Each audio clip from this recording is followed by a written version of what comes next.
కాంగ్రెస్ ఏం చేసిందో రైతులకు తెలిసిపోయిందని మాజీ మంత్రి ఎర్రబెల్లి దయాకర్ రావు ఆరోపించారు. కాంగ్రెస్ కు రైతు మేళా ఇప్పుడే ఎందుకు గుర్తుకొచ్చిందని ప్రశ్నించారు. మంత్రులు పిచ్చి పిచ్చిగా మాట్లాడుతున్నారు. రైతు రుణమాఫీ 50% ఇచ్చారని, రైతు భరోసా ఎగ్గొట్టారన్నారు. కేటీఆర్ వాడుక భాష మాత్రమే వాడారు. సీఎం ఏం భాష మాట్లాడుతున్నారని నిలదీశారు. రైతుల కోసం ఏం పోరాటానికైనా సిద్ధమన్నారు.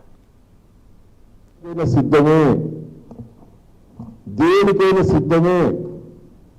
మీరు మొక్కలు కొనే వరకు, వడ్లు కొనే వరకు, మీరు ఇచ్చిన హామీలు ఇంప్లిమెంట్ చేసే వరకు పోరాటం ఆగదు. జైలుకైనా పోతాం, దేనికైనా పోతాం, ఇంకా పోతాం.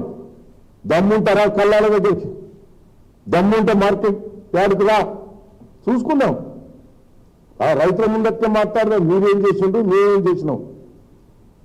కేసీఆర్ గారు ఉన్నప్పుడు రైతులే అంటున్నారు కరెంటు మంచిగా వచ్చింది, రైతు బంధు పడేది, ప్రతి గింజ కొనేది. మేము ఏ మార్కెట్ యాడికి పోయినా, ఏ కళ్ళాల దగ్గర పోయినా అడుగు క్లియర్గా చెప్తాను.